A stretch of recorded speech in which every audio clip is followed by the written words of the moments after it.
Dave, I am so excited to see you. How are you? I'm very good, thank you. I'm quite happy bunny at the moment. I'm writing a solo album as well. Obviously, there's quite a lot of activity about Slade at the moment with Yes, 50 years of the actual Christmas songs and because since that's 19. what we want to ask you about because you've got a huge tour coming, haven't you? We're Yeah, celebrating 50 years. yeah, it's quite good. We have a good record company who BMG, and they've got adverts for us. So it's quite exciting for me. Not that I'm not used to playing live. I've been doing that ever since. I've never really stopped. But obviously, this Christmas tour, there's Nottingham, isn't there? There's Yes, Leicester and all sorts Leicester. of Yeah, places. Yeah, Leicester, Nottingham, um, is it Grimsby? I think that's one of them. Southampton, and I think there's Birmingham, O2 Academy. It'll be really, really good. I've got my family coming to the Brum one. you played to huge crowds. You played to like 100,000 and massive crowds like that. What's it like now touring and performing in some of the smaller venues? Yeah, which is varied. Obviously, I think the smaller venues might apply to our country. Occasionally we do festivals, but abroad they're not small venues. There is always rock clubs, right? But I've done some really fantastic shows. I did a show with Simply Red and Level 42, Wow. and that was in Switzerland, way up high up in the mountains. It was beautiful, and such a. I mean, the thing with Switzerland, Sweden, and Norway and Denmark, all those European countries, we've had we've had six number ones here, but we probably had in some countries 12 number ones, Wow. especially Sweden. And Six number ones and 23 top 20 hits. Is that right? correct, yeah, Incredible. yeah, it's great. Um, I mean, it's a lovely sunny day today, and it's nice talking to. I mean, the thing is, the I'm doing quite a few interviews. I think I've got to go to London now. You see, but obviously, Nod and I speak quite a lot together, and he sometimes comes down and we go out for lunch and things, Oh, So we tend to respond to each other when there's activity, and there is certainly. I think 50 years is quite remarkable, don't you? incredible. You were number one in the charts when I was one. You were one. You I were was born in, you were number one when I was 1 year old. were you born in 72? Yeah, I was born in 72, yeah. Oh, excellent. Oh, so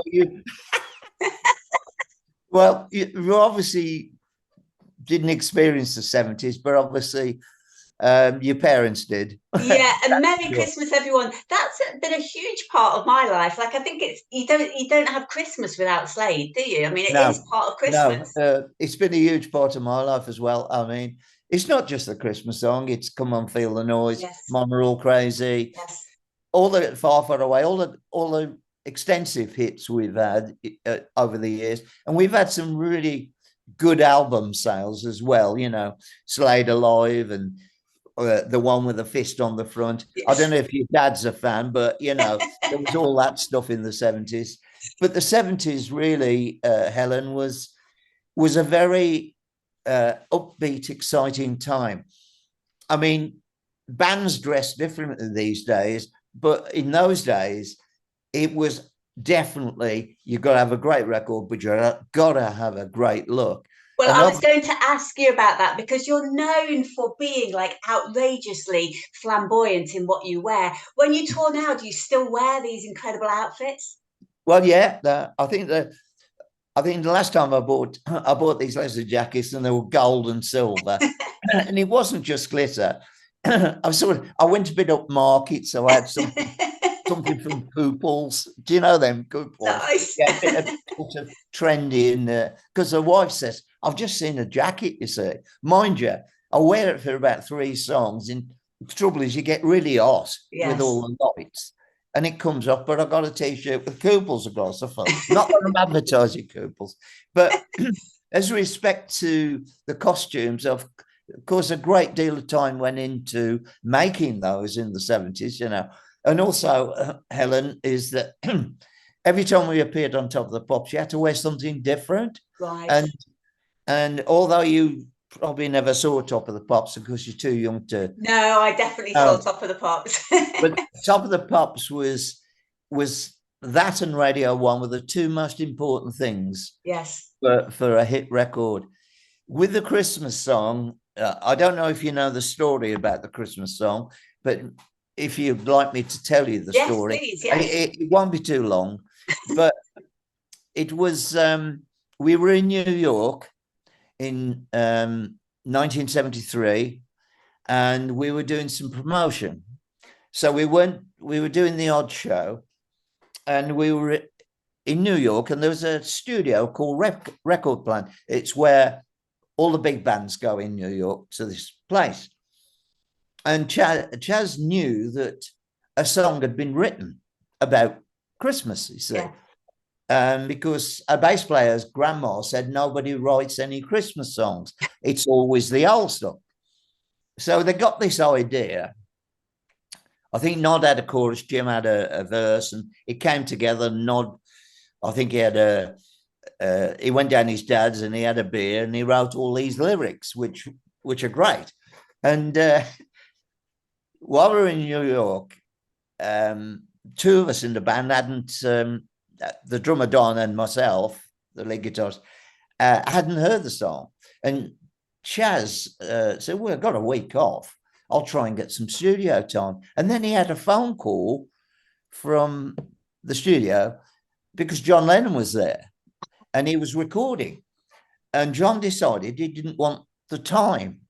He said, oh, you know, either he couldn't complete what he was doing. So Chaz said, oh, John's cancelled a week. He said, let's go and put the Christmas song down and have a bit of fun. This is July, by the way, right? We're not feeling Christmassy. It's 100 degrees outside. And you had to go inside to cool off in America. So when you're walking around New York, I mean, that's like cabs running everywhere. It's quite an upbeat city. Chaotic, yeah. Yeah, so most people who have been there will know what I'm talking about. But we went in and we spent a day working it out. So it's like, I'll play this and I'll do that. And this is how the song goes. And then we do it like a rough take, you see, to get the principle of the idea. So it started to work out really well. We thought, oh, see, although it's a bit hard to relate to Christmas, we carried on. But the funny story was, in all our records, we often do big choruses. Yes. Where the three of us, that's Nod, me and Jim, go on a mic, round a mic, and we go in an echoey place to make it sound like a crowd. And we're thinking, now, where can we go? The studio's too dry sounding. And he said, well, if we come in before 10 o'clock, he said, we could do it in the morning before the people come to work, because it's a big, gigantic office block as well. But of course, it took some time. We got these mics set up and we're all singing, so here it is, you know. And then these Americans come in, you know, with their briefcases and, you know, and they're all like, and Americans can be, they're lovely people, but they can be quite loud and funny, especially New Yorkers. And they come through the door and they heard this going and went, this is an impersonation. My God, what's happening? There's some crazy people here singing about Christmas. He says, do you realize it's 100 degrees outside? And they say, and they're going, looking at us going, who are you? I said, we're in a band from England, you see. Oh, you're from England. In other words, he said, oh, that makes a lot of sense why you're doing that. As if we were crazy, you know, which probably it sounded, because they're coming in sweating. And I must admit, but it's to be honest with you, our country was having a tough time in 73. Your parents will know that, you know, strikes and all sorts of stuff were going on. So the country was on a bit of a low, not dissimilar to now, actually. Yeah. And I think there is something very poignant about the success of this song, which is important to mention. Yeah. You know, it's not just a Christmas song, it's a very special Christmas song at a special, difficult time. And I think when we got back to England, we didn't hear it for months. It was mixed. And then Chaz, our manager, producer, played it to us. And this was probably November, right? And it was like, oh, it sounds pretty good. Yeah, we sort of thought. And we never thought, because the last record was number one. Yeah. And it was a bit like, well, I think it'll be a hit, you know, because I mean, we were huge at the time. Yeah. And, but it wasn't until I realized the excitement that it generated. We went to Belgium, you see, to do some promotion, and the Belgian record company rang us and they said, "It's fantastic. This is a bit of a, sounds a bit French, but fantastic record." He said, "You must come to my office in the morning." I said, "Oh, right, okay. In the morning. Yes, we play this and we drink champagne." "Oh, right." So we got our wives with us, you see. You know, Nod's wife, my wife, and the bass player's wife. So we thought, oh, this is a bit of a laugh. We had a breakfast at the hotel. Off we went to this thing. And he comes in, "Oh, come on, it's fantastic." He said, "I'm going to put it on." You know, and it was records then, you know, put it on. And we was playing it and we're just sitting there thinking, He said, "This is going to be so successful." And he said, "More champagne." Yeah, we'll have a bit of that. Yeah. Then he plays it again and more champagne. And by the time he played it again, we were getting a little bit, "Hey, it sounds really good." Got a bit like, and everybody was giggling. And then we came back to England, and the record company in England, Polydor, the boss, John Froome, who's a big fan of us, was absolutely, he said, "Top of the Pops want you immediately. You've got to go on. You've got to." I said, "Well, it ain't out yet." He said, "Oh, no, doesn't matter about that. They want you to be on this potential Christmas show." And it wasn't a hit, you see. It was it's coming out. Oh, there was so much of a fever about it.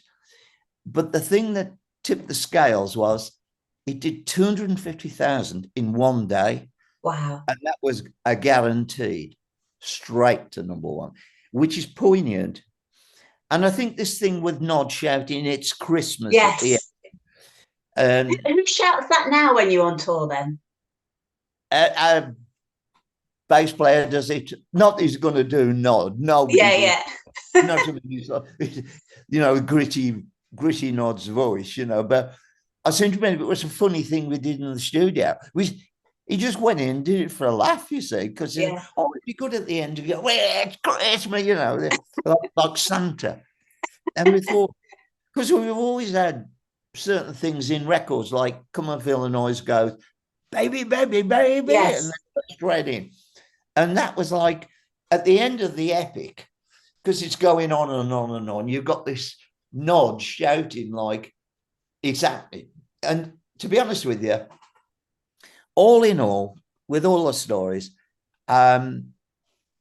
you know, it just took off.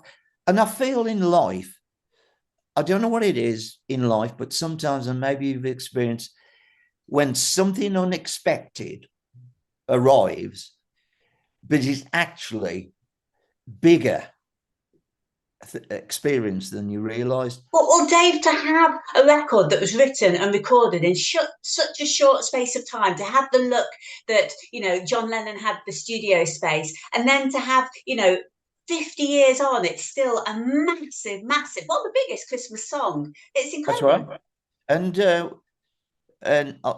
you know, we all love John Lennon, and no, I know John Lennon not like Nod's voice, because John Lennon's a bit similar to Nod in the old grit in the early days, and because he told our manager, he said that. But the thing is, there was a harmonium. Now, this is a good story because it's John Lennon's harmonium, right? And if you listen to the record when it starts off and it goes, you know that? Yeah. That's John Lennon's harmonium. So it's almost like John Lennon comes in the studio, then we use his harmonium. So it's a kind of nice touch to our record from us being massive Beatles fans, especially, well, any of them really. We love. I love George because he's the lead player, but John, you know, there's Fantastic story. just something happening with it, you know, and it. I mean, nobody was expecting it to be talked about. Even you might expect it to come out the following year, but not to be talked about 50 years later. 50 years later.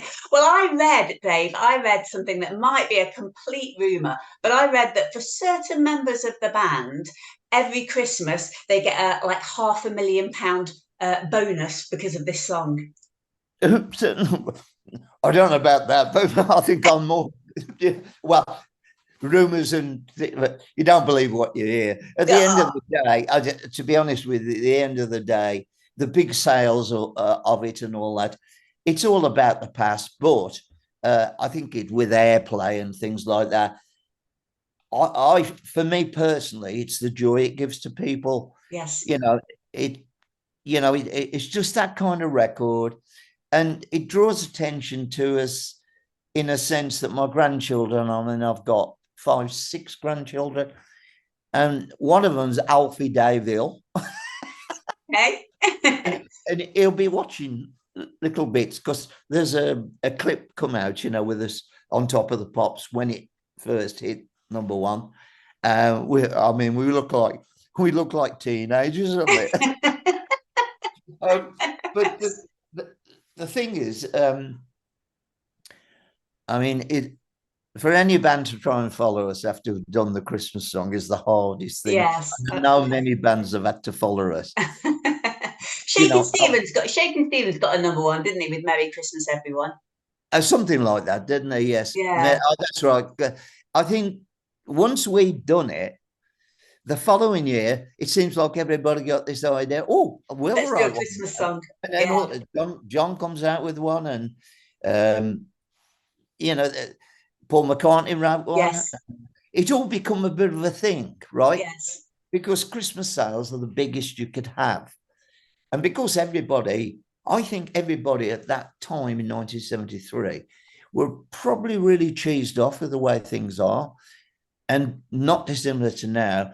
I get the impression, I mean, I've been out there looking for bits and bobs, and there's an awful lot of glitter about, you know. Even in Tesco, they're selling glitter bits. You know, it's really funny. You know, whereas years ago, I love a bit of glitter, Dave. I love a bit of glitter. Well, it's the only thing at times. If I go on the train to one of the gigs, I got caught up with a load of girls on the train once, and I was up the corner, and I was in first class. And then somebody comes along and they've got some champagne in there, and then I get spotted. And it's like, at this time of year, I could be the most popular. Going around people's houses. I can quite imagine. How is it touring nowadays then without Nod? Well, I think in reality, nothing stays the same in life, and I'm not the first band where the band has split up. Susie Quattro's husband, Len Tucker, or he was her husband then, who was in the band of Quattro, he contacted me and encouraged me to go back on the road, because he said sometimes, you know, people leave a band, doesn't mean to say the band doesn't work again. And I really missed it, Helen. Yeah. And I respect Nod for his decision, because I understood that he didn't really want to be doing touring and all that, and then album after. Yes. Because every band reaches a point where there could be a change. In some drastic cases, there could be loss of life, which there has been for many of the 70s bands. I know that. There are lots of people. Sweet, for instance, you know, there's one original member in in Sweden, goes out on the run. Sometimes I work with him, but one or two of them are not with us at all. The singer isn't, and things like that happen. But when someone doesn't want to do it, you can't force it. And I think with Nod, he wanted to do other things, which he's done very well and been successful. Absolutely. And I But he think for fully me, supports. He fully supports you guys doing what you do, does he? oh, he does. Oh, yeah. Oh, yeah. Because when I first decided to do it, I rung him, and it was a bit like, it was sort of like, I just felt this inward thing, and it was very odd at first because I was so used to certain people being there, particularly Nod, because Yes. singer, frontman, and it's me and him on the front line. I'm dancing around and he's talking to the audience. But no, I think, if I'd have left the band and decided that's what I wanted to do, it wouldn't bother me if the rest of them wanted to carry on. If you've chose, Yes. this happens, doesn't it? Yes. And it's happened to a lot of artists where they no longer want to pursue that avenue. They may want to do music, but they don't want to do that. And I think it's wonderful that you're still touring. I mean, tell us how old you are. 77. 77. Isn't that incredible? Who'd have Yeah. thought 50 years later at 77 you'd still be touring? It's amazing. Well, when Len contacted me, I think it was 1992. And I was thinking of forming the band, you see, and he just said, Dave, he says, you're Dave Ellis Slade. I said, use the name, those you were all fantastic hits, he said. And he was right. And when we went back, it was like, it was exciting and scary at the same time. It was sort of like, and the guy, Len said to me, he said, well, there's a lot of groups, because Susie had worked with a lot of bands, and people are missing, Yeah. they just, They especially still some, get on with it. Yeah. yeah, if you think about the bigger picture, it's the music, isn't it? Yes. The memories of Yes. us are in people's heads. Yes. And okay, when they see me, they go, like when they do when I walk around, because I'm quite recognizable. It's like, you get this like, it is you, isn't it? Yeah, yeah, I am me. Yeah, yes, I am me. Your You know, hair makes you quite recognizable, doesn't it? yeah, but that's right. There was that, and and it's quite funny sometimes. Sometimes people are following you about. Um, you know, sometimes I've got caught in one of these big stores in Brum. And the Christmas song comes on, and I'm going, oh no. Where's the, Does where's it the tempt you to kind of like sing along or have a little dance when you hear it in the well, supermarket? well, that's it. It was like I was the racks of clothes, and I was, and I opened this, there was a face on the other side, a girl, and she's going, ah, and there was, it can't be possible that you could be standing here and that record's on. It's sort of like, and it can be funny, yeah,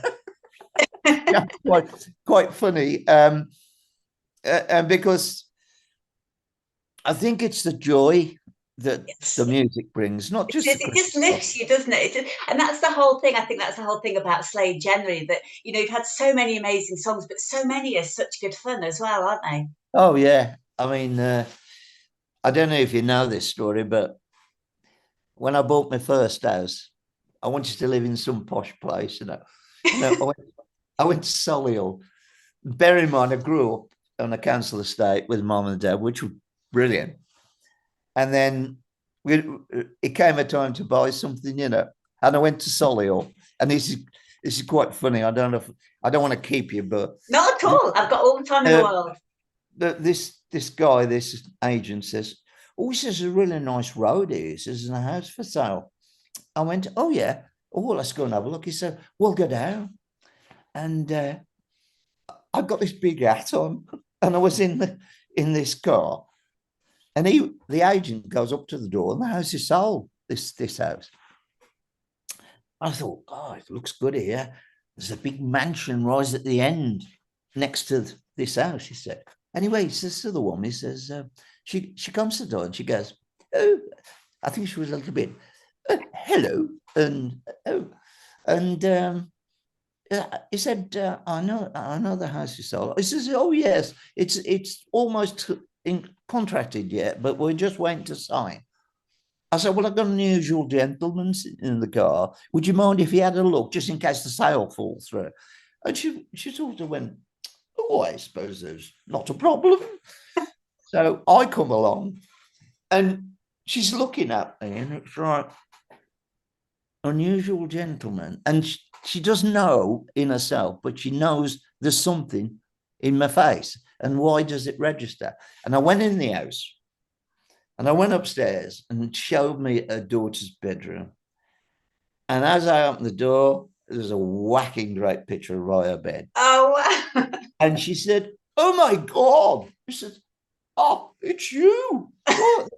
And it was all this like this, it was all going on, oh my God, oh, you're famous. And it was like, oh, well, yeah. And then it was funny, a week or two later, something happened and they offered me the house because the daughter says, I want him to buy our house. Wow, Yeah. what a fantastic story. And that house, and it was at a time when I didn't think things through. I was successful. It was all going on and I didn't think it through. But what I didn't realize when I signed the contract and eventually went there, the mansion was not a mansion. It was a school for 500 girls right next door. And there was chaos. They filmed me moving in and they were screaming over the things, right? And then out come, not the head, but so don't bother him. We don't anybody go near his house. And then as we started to live there, we didn't have any furniture. It was a bit like I could see smoke coming from behind the bushes and some smoking cigarettes because my garden was sort of attached. And then we went away, me and the wife, to America for 6 weeks, right? And the girls were banned from coming to my house. But when we came back, I thought, so we had these lattice windows and one of them was slightly broken. I thought, oh, something's happened. So we went in and I was looking around. I thought, oh, looks all right. I wonder why that window's broken. And then the phone rang and it was a girl. And she said, I'm so sorry. She said, we just wanted to get in your house. He said, don't tell the police, will you? I said, no. He said, we didn't do any damage.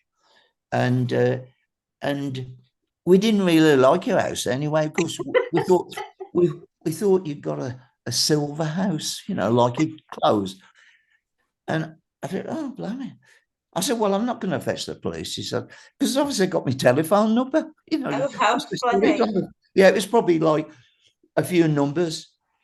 But the funny part was, in my garden, I've got a tree house, right? Oh, pie. And they obviously didn't sleep in our beds, but they slept in the tree house, right? And when I went down there, I didn't know they did. And I went up the ladder, and there's a picture of Donny Osmond up there. Oh, I thought, hang on a minute, what's going on here? Oh, it was so funny. And I didn't tell the police, but it was sort of like, I mean, you're going to get it because people try and they didn't want to, I mean, eventually. Incredible story. It's an incredible story. One thing I want to ask you is, I can see a whole range of guitars in the background. How many guitars have you got in your collection? Well, there's one here which has got my name on. It's got DH on it. It was made for me by a guy in Birmingham who made the Superb guitar. Your father might know what the Superb guitar is. Special. Yeah, I play classical. If you look that way, there's classical. And there's a guitar up the corner, which is in a case, which is extremely famous guitar. Do you want me to show it to you? Yes, please. Yeah. Yes. Can you play us a little bit of something? I'll just show it to you. Can you see it? Yeah, yeah, yeah. Yeah. Can you Yeah. see? Wow. Right, the shape of it, right? This is a one-off guitar made by a Chinaman in London, right?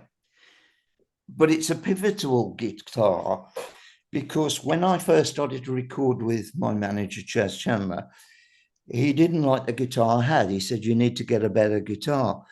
So I went down to this place in London, Shaftesbury Avenue, and this was in the window. Now, bear in mind, it was very expensive.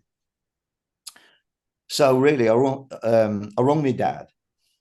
I said, well, I've got to get a better guitar. And it was 220 quid, and this is 1968, a lot of money. And my dad said, right, I'll get the cash. And we went back on the train and he'd come down with dad and he bought it. Now, the interesting story is I call it Dad's guitar, right? Because this guitar played on more or less all the biggest hits we ever had. Wow. One guitar does the job. Although I've got several because they have different sounds, and most guitar players have loads of guitars, but there's always one. This has become something which is personal. And it's funny because I was doing an interview and he said, oh, your dad bought you that. Oh, we call it Dad's guitar. And I thought, oh, that's a good one. Yeah. And I was doing a thing for Guitarist magazine. But there's just something about. Can you play a little bit of it just for a few seconds, just so we can hear? Hmm? Can you play a little bit of it just for a few seconds? Well, it's probably miles out of tune, but yeah, you've got to. I probably have to turn it up and put it through an amplifier. But the thing about it is, all the Christmas songs and all that were all played on this one. So I don't take it on the road. Well, I don't take it abroad. This is a little guitar that it's a small acoustic, which I write on, right? Okay. So the Christmas song, you know, tilt your camera just down a little bit so we can see the guitar as well. Perfect. Yeah. Okay. Yeah. Yeah. So you sort of, the intro we talked about. So you go.